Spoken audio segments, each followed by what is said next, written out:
All right, this is Steve Halleck of TikToking. As always, check me out at Steve Halleck on Instagram, SteveHallock, and at TikToking.com for all the latest. And I'm going to do another review video for you guys. This, again, is really one of my very top favorite brands. This is a Bethune, and this is the DB25 Quetzalcoatl.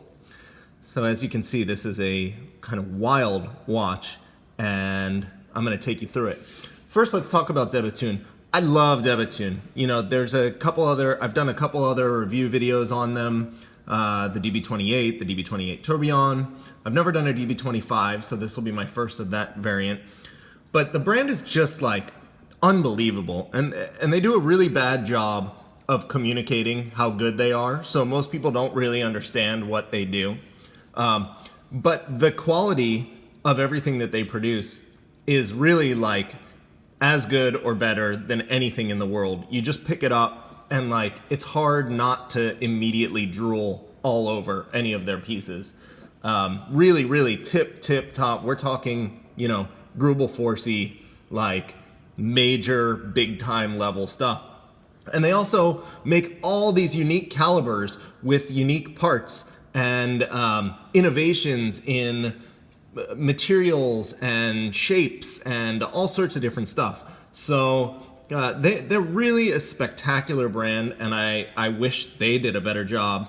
I would love to be you know, to live in a world where people appreciated Bethune for what they really are. But until then, I'll just keep shouting it from the rooftops. So let's take a look at this piece. The DB28, like you've seen in my other videos, is their like kind of futuristic model. That's the one with the lugs that move and usually like a kind of Star Trek-y bridge in it. The DB25s are their more classical. It's kind of like a modern take on a classical watch. And this, of course, is a super special version, but let's just the DB25 in general. The case is thinner, the lugs are fixed and short. It fits really well, it's really nice proportions. These are made in precious metal usually, whereas the DB28s are normally like titanium, zirconium, maybe a rose gold inside, but they use a lot of different metals. And before we get to the snake and all this stuff, let's go over the movement. First thing I want you to look at is, look at the black polish on this entire plate.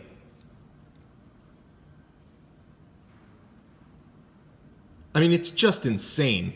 And now look at the finish on the bridge here. Totally wild. This is their patented shock absorbing system. As you can see, the balance is like nothing you've ever seen. Unfortunately, I already had this watch wound up. It has a 6-day power reserve, which is very convenient.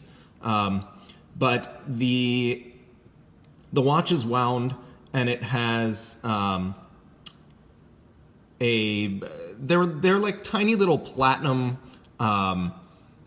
like football shaped oblong platinum weights along the ends of a titanium balance. You can look online for photos of it, and it's a super interesting balance, unlike anything else. And my favorite of the Bethune balances. I like it better than the kind of round silicon balance. It's cooler looking to me. And of course, this is manual wind, as you see, no rotor. And there's 2 barrels. You can see that there's you know, as I said, it's a 6-day power reserve. And, you know, just normal winding, winds really smoothly. Wind and set via the crown. Those are the only functions. But I love the use of like negative space in the movement, and how you have this incredible polished plate. This is unique to this piece. They're not all like that. But it's just like beautifully kind of sparse and complicated at the same time, with incredible technology, but it's not like over the top highlighted, and then just this kind of dropping finish. So I love that about it. And you can see there's a little pyramid there just for fun. And Now let's talk about Quetzalcoatl. So Quetzalcoatl is was one of the main Aztec gods, and it's a feathered serpent that was worshipped, and he was responsible for the god of wind, but also I think had some sort of bearing over time, and also over craft and knowledge. So it ties in well with a watch and makes for a spectacular art piece. Really, this is a true art piece. This is hand engraved by a single master engraver in solid gold. So the case is white gold, and the actual dial is gold as well. And you can see the mixture of kind of high polished and matte surfaces, and then this is aged around these pyramids, and you can see they're actually coded for the time. So there's 1, 2, 3, 4. The big one would be 5. A big and a little is 6, and so on and so forth as you go around. So the snake is the hands of the watch. So right now it's indicating 11:49, and I'm going to show you how the hands move.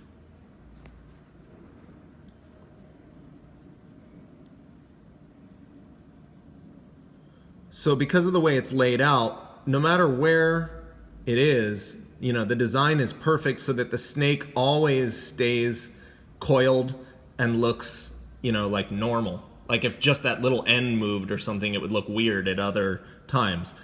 But that whole kind of top piece moves, and this whole bottom piece moves, and they've been designed, drawn, engraved, everything in such a way that no matter where it lands, it looks like a coiled snake. That's good. So it's just sort of perfectly executed, and the finish is like insane. Like it's unbelievable to me that somebody actually can engrave something like this to this level of detail, and just the shine and everything about it is just, I don't know, it's spectacular. I wish you guys could all see it in person. If you check my Instagram, I have a few detailed macro shots, but remember, this is a feathered serpent, so you have all these engraved feathers along the way. Let's see how close we can focus here.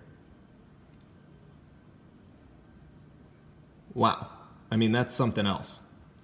So this is, again, this is a real piece of art. Sometimes we talk about horology being art. This is not horological art. It is that also. You have real deal horology and finish, but this dial itself is a real piece of art. And so this watch is, it takes on a different kind of life. It almost belongs to a different category. But what's so cool about it is that obviously, like, you could just put a snake as hands or whatever, and that would be just a gimmick.